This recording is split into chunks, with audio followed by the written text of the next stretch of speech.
Welcome back to our Fireside Chat.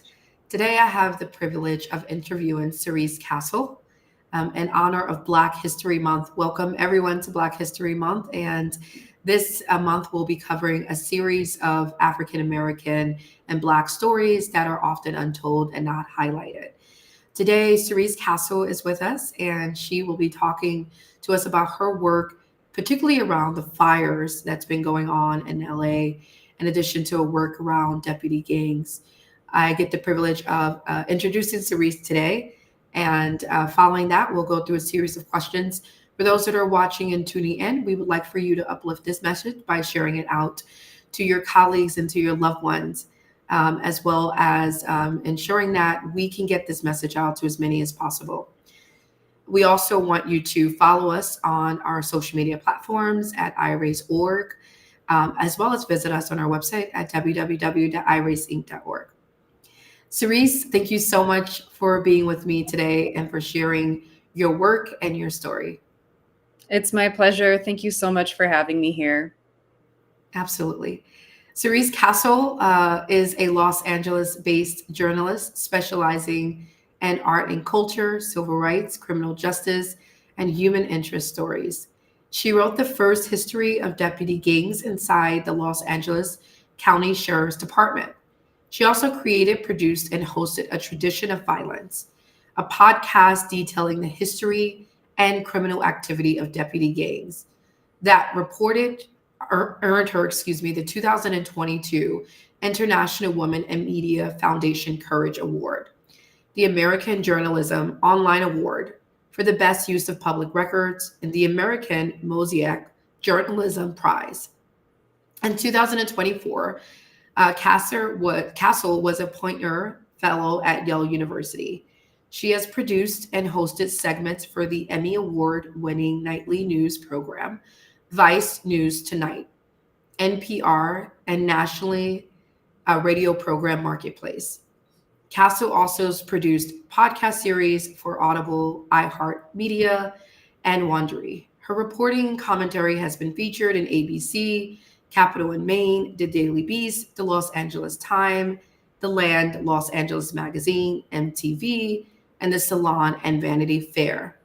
And I also want to highlight that I met Cerise during a incredible conference that was held at the Harvard Law School. That was a joint effort between the Kennedy School and Law School that highlighted media and policy and law challenges around in the African American community. And I was blown away by her work, particularly around deputy gangs. I believe that her story, her work, her journalism, her efforts is something that I really want us to learn more about, especially in the policy and the social work industry. So for those of you that are social workers, that are policymakers, that are in government, that are educators, I believe that her work is critical. And now more than ever, we need to lend an ear to what's going on and help her efforts and mobilize around her work. So again, Cerise, welcome. And I'm so excited to be interviewing you today. Thank you so much for that fabulous introduction. Absolutely. Cerise, I wanted to start off by just talking a little bit about your career in journalism. You've been able to cover quite a lot over the last few years since you've been in journalism, highlighting these stories that are often untold. What was your why that spun you into this work? Can you talk a little bit about that? Yeah, absolutely. My introduction into journalism comes from a bit of an unusual origin story. The short version is that while I was on a field trip with my 8th grade class to New York, we visited Rockefeller Center and had the chance to meet the legendary anchor Ann Curry. And during my conversation with Ann, she asked me what I wanted to do for a career. I told her that I did not know. She asked me what I was interested in. I told her I loved English and that I loved history. And she told me that I should consider being a journalist. So I went back to my school in California and joined my high school paper. And I've been doing Mhm. journalism ever since. But in talking to my friends, they've said that they've always suspected that I would end up in journalism. I've always been very interested in current events, always keeping up with the news, watching nightly news broadcasts recreationally, and always very interested in the disparities of coverage as well. Since I can remember, I've seen the neighborhoods that I've lived in spoken about by legacy media a lot differently than neighborhoods where more wealthy, whiter people live. And that was always a motivating factor for me to correct those inaccuracies that are so often portrayed in mass media, which takes me into my work around humanities and civil rights coverage. Absolutely. And I'm fascinated by the story, the eighth grade field trip story, especially to New York, my hometown. Have you been able to reach back out to Anne and have a conversation with her now that you're in journalism? Has that happened as of yet? Not yet, but Mhm. there are many people that I know that are friends of hers that I have told the story to and asked to pass along the message. And I hope that our paths cross again so I can tell her thank you. I think that would be absolutely. I think she would be. I think it would be very rewarding for her to know that that eighth grade trip had such an impact. To see now just that one conversation, how it has been able to impact you, and you haven't had the ability to impact thousands of lives, not millions at this point. So that'd be a great full circle moment. I wonder if you can talk a little bit about your work, A Tradition of Violence, what sort of spun you into that project, and what's your why behind it? Why do you care about that personally? And also, can you give a brief synopsis of it? Absolutely. So, tradition of violence, I came to that work through a number of different routes. I would say, primarily being I grew up in Los Angeles County, and this was in the 1990s. Um, and I'm sure people that were going to school at that time or were parents that had kids at that time remember the DARE program, where we had police officers and sheriff's deputies coming into schools and talking to children about not just the dangers of using drugs, but also the dangers of neighborhood gangs and affiliating with them. And at the same time this was happening, there was a class action lawsuit going on in Los Angeles County brought by members of neighborhood gangs in the city of Linwood saying, "Well, hold on a second here. We've actually been targeted by gang members that are working within the sheriff's department that have formed their own criminal gang and are going after us just because we happen to be Black and Mexican." And as that class action was going on, it was drumming up quite a bit of media coverage, which I imagine is what led my parents, my teachers, my older brother, and even children on the playground to have discussions saying, well, did you know that those people that are coming in and telling us to stay away from gangs are actually in gangs themselves? And that those two pieces of information were incongruous. They just didn't fit together to me. How could both things be true? That was a question that stayed with me for a really long time. And as I grew up and, began to have my own experiences with police, many of which of those experiences came about, I feel, through racist interactions, witnessing people that I knew, went to school with, were my friends, being targeted for similar reasons, being thrown into adult jail as children for, allegedly being a member of a gang, the standard of which in California is very low. To be considered a gang member, you might live in a neighborhood where a street gang is present. You might have a family member who at some point in time may have been affiliated with a street gang. Uh, by that standard, I myself could be a member of a street gang as far as the California justice system is concerned. And just seeing this and seeing that policing and that criminalization being carried out by people I had heard my whole life were members of gangs themselves, it just didn't compute for me. It just didn't make any sense. And it was a question that I carried. I kept trying to find information about who these deputy gangs were, what they were doing, why they were doing where they came from. And there really wasn't any information that was an in-depth, detailed history answering all those questions. I would find, archival articles from the Los Angeles Times that came out every couple of years about one incident where a deputy gang tattoo had been exposed. But there was never anything going deeper than that. And oftentimes the stories that were talking about deputy gang activity, it was couched in language like secret society or fraternity, not using language to explain what these gangs actually are and what they're doing. So the way I began reporting on those deputy gangs, I was actually a victim of police violence myself. I was reporting on the George Floyd protests that were happening in Los Angeles. And in the course of doing that reporting, I was shot with a less lethal by a police officer. And those injuries put me on bed rest for about 6 months. I couldn't go into work. And just, being the only Black reporter in my newsroom at that point, I felt that I had a duty to continue to have these conversations. As a matter of fact, when I did my stand-up after being shot by the police, the host of that radio station asked me, why are these people protesting anyway? Which just seemed, completely, he had no real comprehensive understanding of the moment we were in. So it just underscored for me how important my voice was. So I had also just taken a course from the Ida B. Wells Society about reporting using public records. And after seeing a report made about deputy gangs by a friend of mine who's an anchor at a local news station, she had done a report that revealed that a killing that we had in Los Angeles just a few days after George Floyd was actually done in the course of 2 deputies seeking gang membership.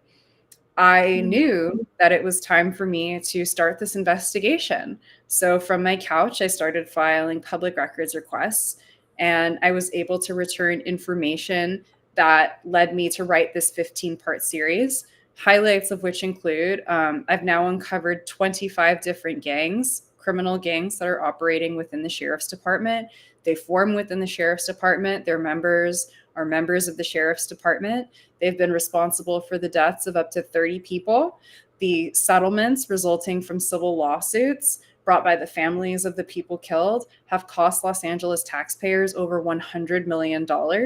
In effect, we have a system here in the county of Los Angeles where these gangs are operating in full knowledge of the county and the sheriff's department. They go out and kill Black and Latino people for sport. And the county is perfectly okay with taxpayers paying the families to go away and stop asking questions about it. Wow. I just want to take a step back and first, thank you for your courage, first in not giving up, especially after going through something as traumatic as being shot. I can't imagine what that must have been like for you, especially in going through, it's almost like 3 crises in one, because here you are being shot in the middle of the pandemic, in the middle of racial injustice movement. It's like those 3 things. It's, to be able to not just survive, but to come out of that as a fighter and as an advocate is absolutely tremendous and courageous. And I just want to thank you for taking that, what most people would have taken as a way to give up, to take that to fuel you to keep fighting even harder. Thank you so much for that. Secondly, I want to highlight the work that you've been doing and the fact that you asked the question around how could both of these things be true. And I think that's often the question we find ourselves grappling with as advocates, as people that are fighting injustice. Could we be living in a system and in a society where the very systems that are trying to help, that should be helping Black people, are the very ones that are hurting them and harming them and enslaving them and incarcerating them? Could it be that our child welfare system that is designed to keep children safe are actually harming them instead and disproportionately placing Black kids at higher rates away from their parents than white children? And could it be in our criminal justice system that a system of justice is really, really a system of injustice? And I think the question that you've been grappling with is a question that I think is really important for us to really think about and to really understand the tension between justice and injustice. it sounds to me, Cerise, like you were able to break ground in many ways that I think people are afraid to. The fact that you were able to uncover 25 gangs and that was responsible for 30 people, 30 lives. That is, I mean, I don't know how much time and effort and strategy it took for you to do that. But I think it's worth not just being celebrated, but it really is a testament to what it could look like if we were to really uh, lean into that question. Could both be true? But I think to do that is a cost, but it's a cost that many are not willing to really pay. So I would stop there and see if you have any comments or any thoughts about that. Yeah, I agree with you. And I think, we need to spend more time taking people seriously. I mean, my reporting was not a surprise to many people that have lived in areas that are heavily policed, areas that are low income, areas that are historically Black, areas that are historically Latino. The people in these neighborhoods have been talking about this problem for generations. That's how I first heard about it when I was a child. And I really think it is on the media to, one, hire people from these communities to tell these stories, because we've been hearing about it our whole lives, and to take what people are saying seriously. This reporting, I pitched it to every outlet in the Los Angeles area that I have written for in the past, and it was rejected by all of them because they said this is a problem that's happening in places where we don't have subscribers, and it's not worth the investment for us to put money into this reporting, which is not how we should be dictating news. We need to take the stories of people living in all parts of the city seriously and invest our resources into reporting things like this out, because these problems are very real. They are taking lives every day, and it is on all of us to put our efforts the best we can in to stop it. Thank you so much for sharing that. I wonder also to that, adding to the point around how do we decide what does make it to the mass media? And then the stories like this, if you mentioned pitching it to all the various outlets, but it being rejected. From your point of view and your experience, what would you say? What are the stories that make it to mass media, and why are some stories not covered? The ones that really should be highlighted. Yeah, I think that, and this is based off of my experience working in journalism for almost 15 years now. I think that the people that are running a lot of these organizations have their own ideas in their head. Many of the people running mass media organizations, or even frankly alternative organizations, are white men of a certain age that have very similar viewpoints, and many of them, unfortunately, are not up for those viewpoints being challenged. And that lack of, being able to open your mind or think differently or reassess some of the beliefs that you might have really limits the stories that are being told. For example, in Los Angeles, we've just had a series of wildfires that devastated several parts of the city. But from local to national coverage for many days, many of the first days of the fire, even the first week of the fire, the coverage was concentrated on the west side of the city, where you have affluent, majority white people living that lost everything. And this false narrative was painted that the Los Angeles wildfires were just affecting rich people, and it really wasn't anything that was too terrible. Quite on the contrary, the Eaton fire, which spread to almost 15,000 acres, tore through Altadena and Pasadena, which are historic Black communities that have been present since the 1960s. And we saw hundreds of Black families lose homes that have been in the family for generations. We saw 3-4 generations of families lose everything again and again and again. And you could not find those stories for several days of these fires raging. And thank you so much for bringing that up. That leads us right into what's been going on. It's so devastating. My heart and prayers goes out to the families that are dealing with this tragic incident, this tragic, tumultuous tragedy that really should, I believe, could be dealt with. And I do believe our government can do a lot more than what we've been doing. But I want to really just take a moment of silence also for the families that have been lost, the 29 individuals that lost their life due to the LA fires that have been happening. We'll take a moment of silence.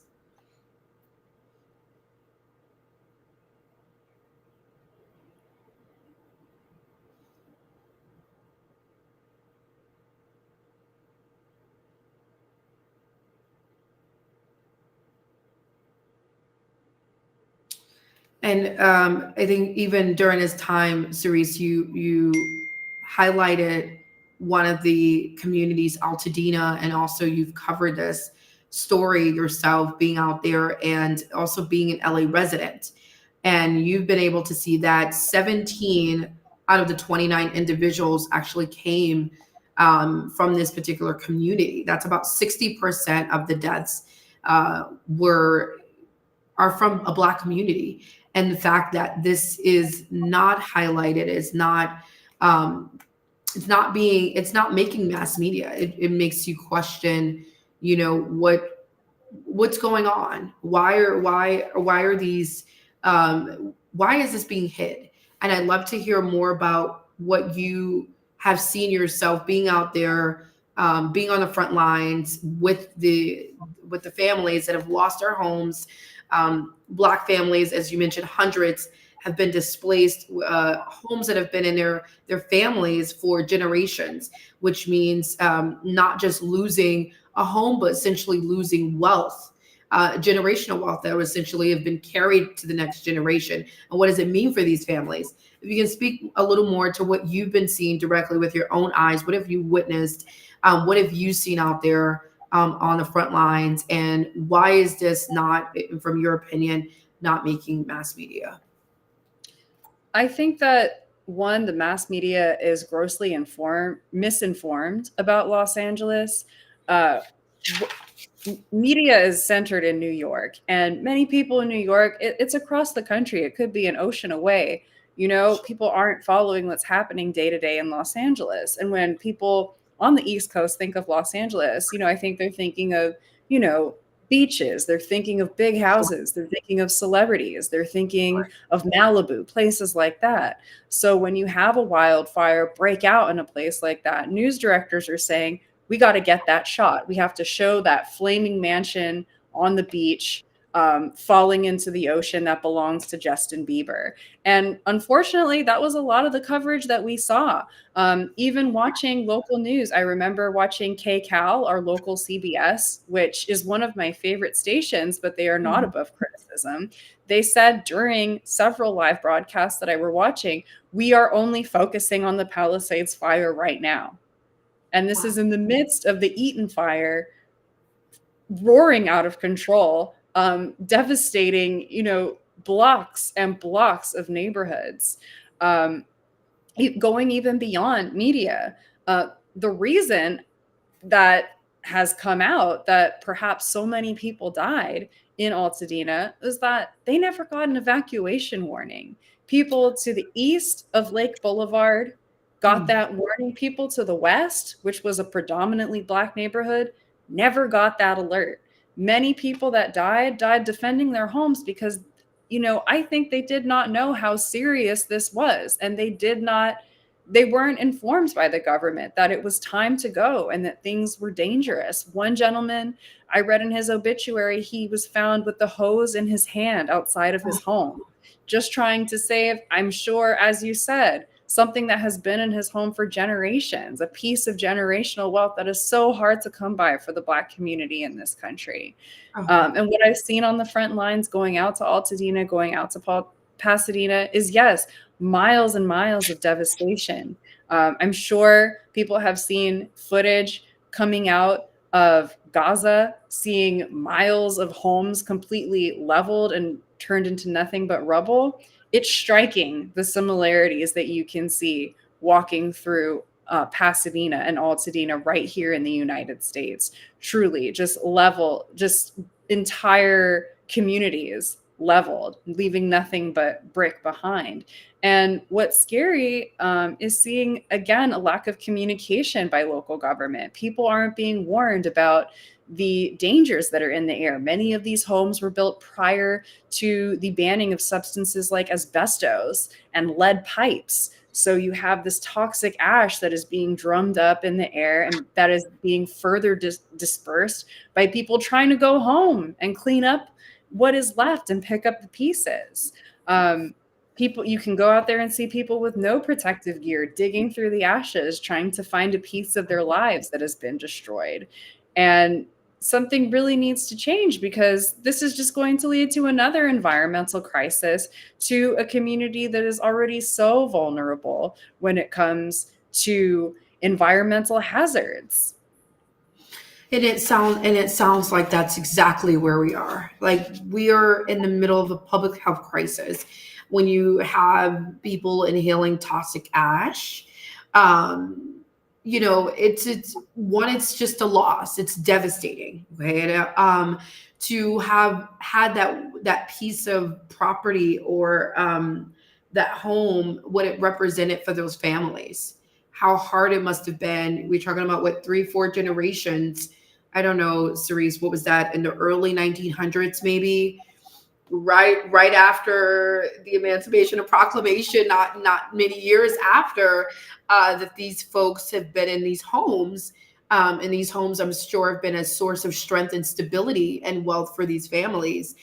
So to have lost that, you're losing legacy, you're losing history. It's not just a financial loss. But in addition to the loss, there is a health crisis going on. There's a public health crisis if governments don't act now. There is a lot at stake, in addition to the 29 lives that have already been lost.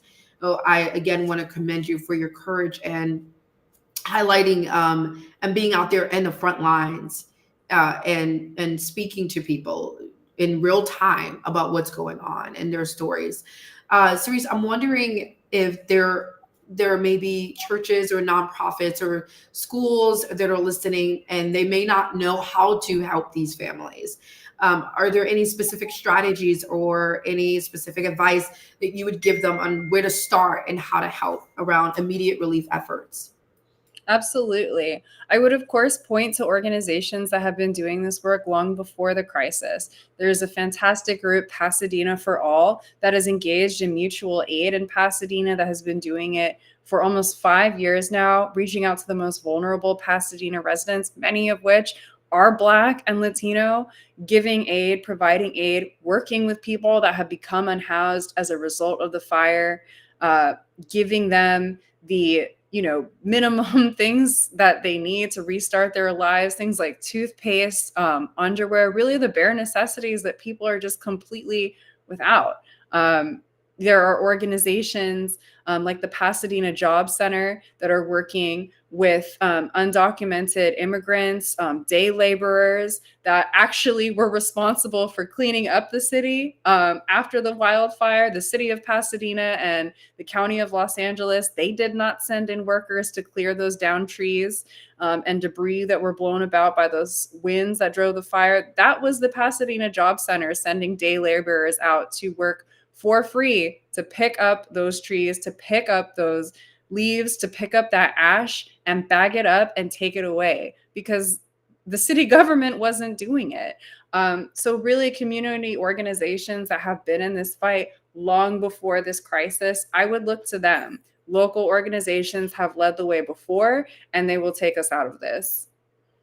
Thank you so much for that. I just want to highlight those organizations, Pasadena for All, and the Pasadena Job Center, who's been doing tremendous work. So shout out to them, who's been doing tremendous work out there supporting Black and Latinos. And again, I really urge the churches, the nonprofits, and those that want to get involved to connect with those organizations that are local, that know the community best, that have been doing this work, as Cerise mentioned, for about 5 years now.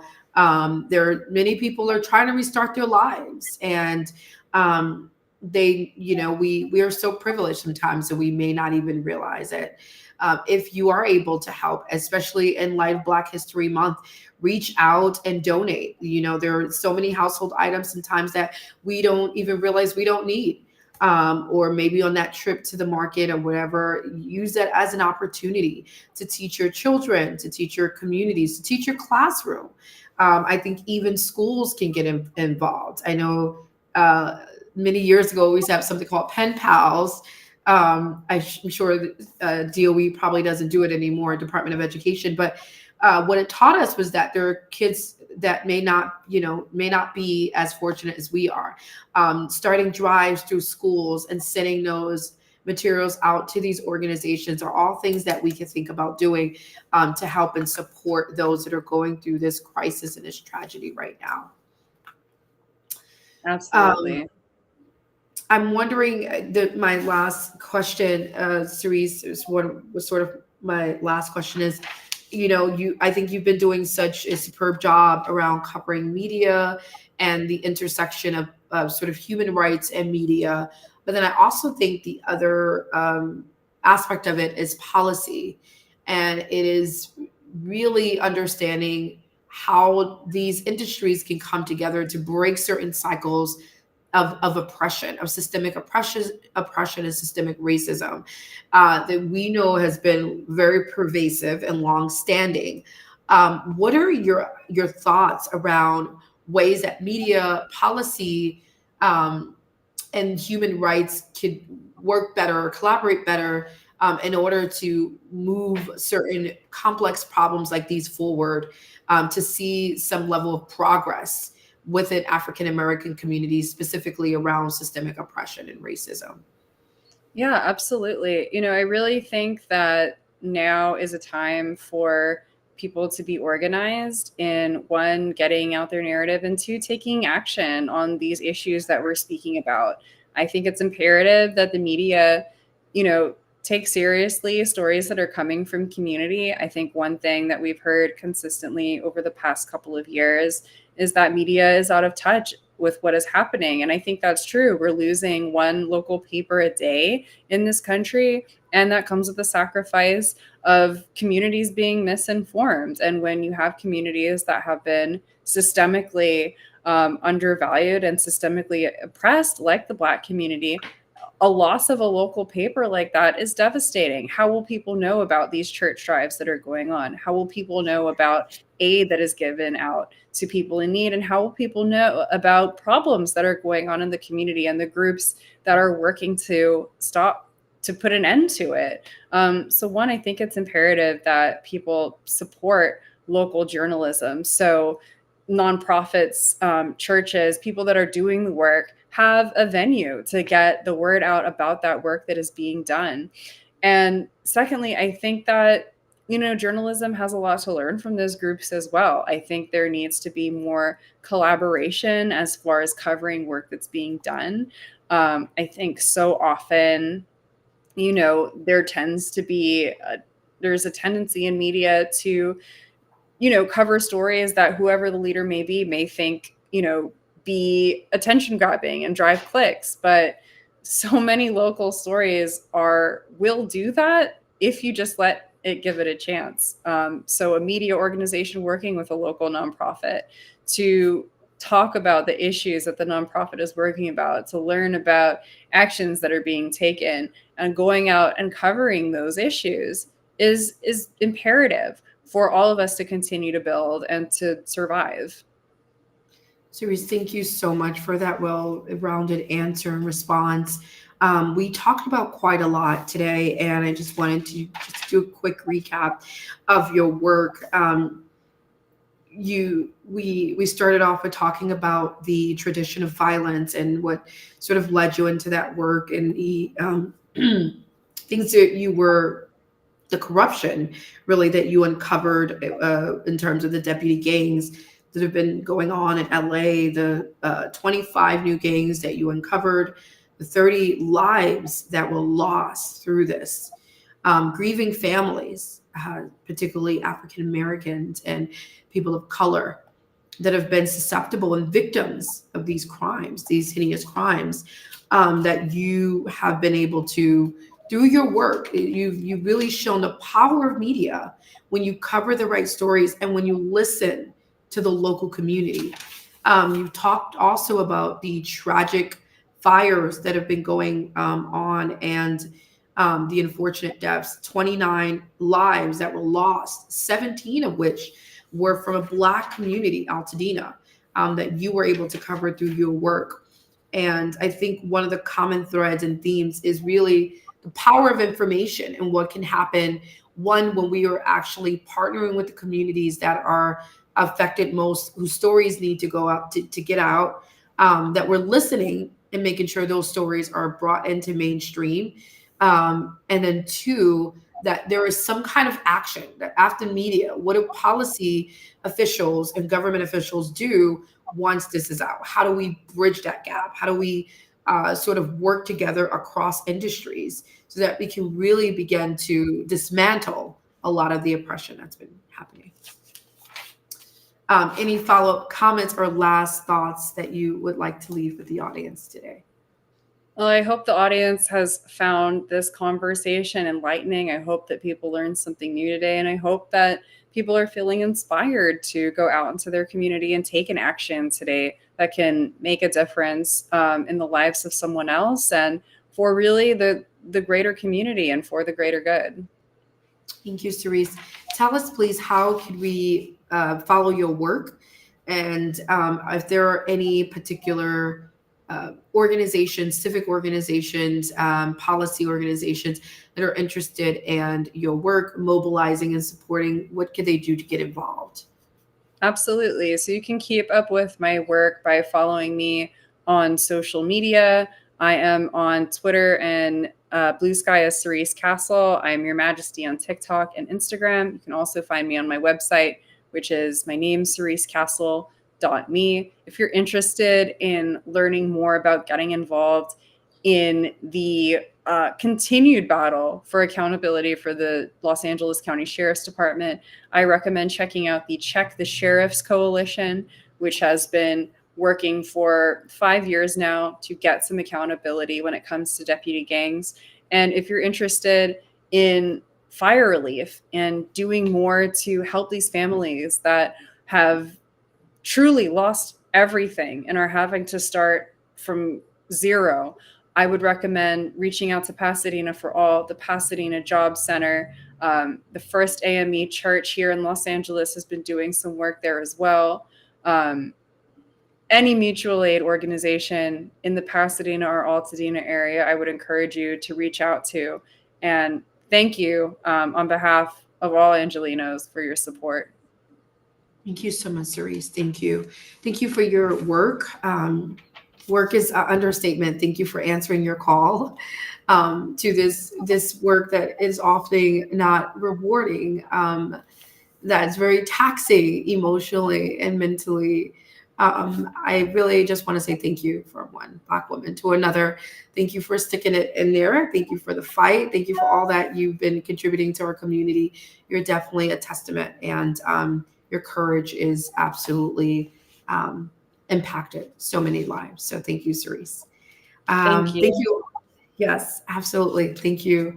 And thank you all so much for joining us today for today's segment. Thank you for your support. Please go ahead and follow Cerise and her work. And she will also ensure that all of the resources that she mentioned are listed below so that you can also reach out to Pasadena for All or the Sheriff Coalition should you want to be involved. We'll continue covering stories around the African American unheard for the month of February. So continue to tune in, share this message out, and let us know your thoughts. We want to hear from you. Thank you again all so much. Thank you for watching. Thank you for tuning in. Cerise, thank you so much.